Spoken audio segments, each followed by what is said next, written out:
Alhamdulillah survei data DTSEN sudah selesai dan akan berlanjut setiap 3 bulan sekali. Alhamdulillah jadwal pencairan bansos sudah diumumkan juga oleh Pak Menteri. PKH dan BPNT berarti siap cair. Nah, seperti apa informasinya? Simak terus. Jadi ada seperti itu, nanti pasti ada yang selama ini mendapatkan bantuan akan tidak mendapatkan bantuan, tapi ada yang juga yang sebelumnya tidak mendapatkan bantuan akan mendapatkan bantuan sesuai dengan data terbaru. Alhamdulillah data tunggal sosial ekonomi kita sudah tuntas dan ini akan menjadi sumber data untuk penyaluran bansos. Ini yang akan menjadi sumber data penyaluran bansos. DTSEN ini adalah penggabungan dari 3 basis sumber data yang berasal dari DTKS, Reksosek, P3KE, dan kemudian dipadankan baik secara individu maupun keluarga dengan basis data NIK. Kemudian yang kedua, bertujuan untuk pensasaran bansos lebih tepat dan membangun database profil sosial ekonomi penduduk Indonesia. Dan yang ketiga, merupakan satu-satunya data yang akan digunakan oleh seluruh kementerian, lembaga, dan Pemda dalam penetapan sasaran program.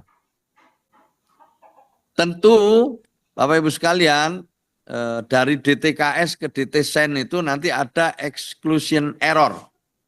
Kondisi di mana penduduk selama ini tidak mendapatkan bansos, namun dinilai layak oleh hasil pemadanan dan perankingan data, sehingga harus dimasukkan. Jadi ini mestinya di luar, tapi dia berada di dalam. Yang kedua adalah inclusion error. Kondisi di mana penduduk selama ini mendapatkan bansos, namun sebenarnya dia tidak layak. Maka itu dalam pemadanan, dalam perankingan data, sehingga nanti harus dikeluarkan dia. Jadi ada seperti itu, nanti pasti ada yang selama ini mendapatkan bantuan, akan tidak mendapatkan bantuan, tapi ada yang juga yang sebelumnya tidak mendapatkan bantuan, akan mendapatkan bantuan sesuai dengan data terbaru.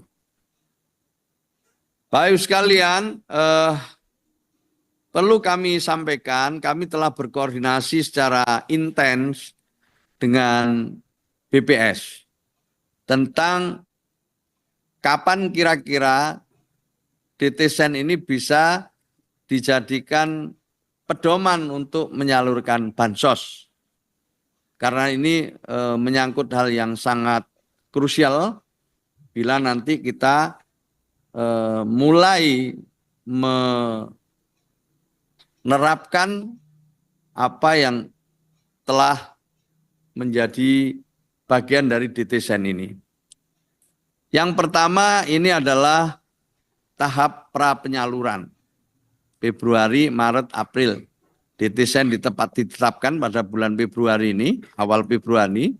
Kemudian kita akan menyesuaikan regulasi terkait dengan hal-hal yang berkaitan dengan penetapan DTSEN ini. Lalu kita akan lakukan uji petik, verifikasi dan validasi. Kemudian kita akan melakukan penetapan calon KPM dan kemudian penetapan lembaga penyalur.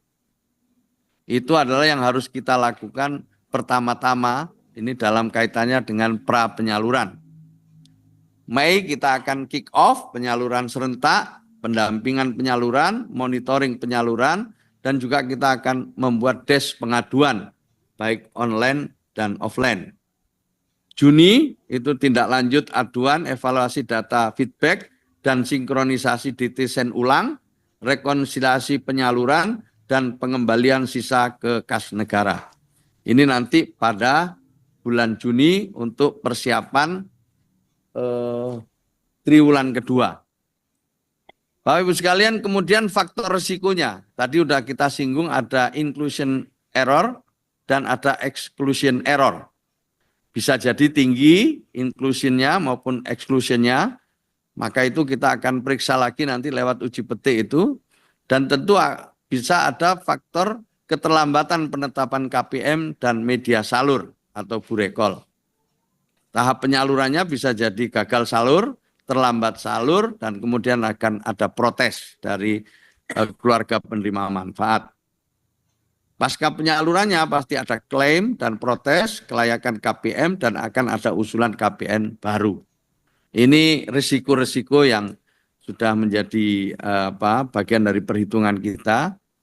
Kemudian kita akan lakukan mitigasi risiko itu. Dengan cara apa? Pada tahap pra penyaluran kita akan lakukan checking ulang. Kita akan checking terus, kita akan checking ulang dan melibatkan pendamping, melibatkan pemerintah daerah, dan melibatkan instansi lain khususnya adalah BPS yang punya instrumen sampai kabupaten kota. Kemudian membentuk Satgas penyaluran, konsolidasi pilar sosial dan Pemda serta BPS. Kemudian tahap penyalurannya kita akan ada Satgas dari Kemensos, Pemda, PT Pos, dan Bank Himbara. Kanal aduan kita siapkan, call center 171, dan juga lewat aplikasi cek bansos yang dilakukan oleh pendamping maupun juga oleh masyarakat umum. Dan pada tahap pasca penyaluran nanti, kanal aduan, call center, aplikasi cek bansos, pendamping, termasuk di dalamnya yang paling penting di sini adalah pemutakhiran data tahap ketiga. Bapak Ibu sekalian yang saya hormati, bagaimana jalur pemutakhiran data penerima bantuan sosial? Saya tadi sudah singgung depan, ada jalur formal, mulai dari RT, RW, musyawarah desa, kelurahan, dinas sosial, BPS kabupaten kota, pendamping PKH, penetapan oleh Bupati Wali Kota, baru masuk ke data ke DTSen, lalu kita masukkan ke BPS, BPS akan mengolah ulang, kembali ke kita. Kemudian kita serahkan ke Pemda lagi. Sementara jalur partisipasinya adalah bisa lewat cek bansos, cek ulang, cek bansos, ada usul sanggah, ada di sana tentu kita melibatkan pendamping PKH, kemudian lewat musyawarah desa kembali, kemudian diproses ulang, divalidasi sekali lagi oleh Dinas Sosial BPS Kabupaten Kota, setelah itu nanti masuk ke DTSen lagi, kita serahkan lagi ke BPS, cek ulang, baru nanti kita akan tetapkan sebagai data terbaru kita. Itulah Bapak Ibu sekalian. Kemudian yang juga penting saya tambahkan di sini adalah proses bisnis pemberdayaan menuju graduasi.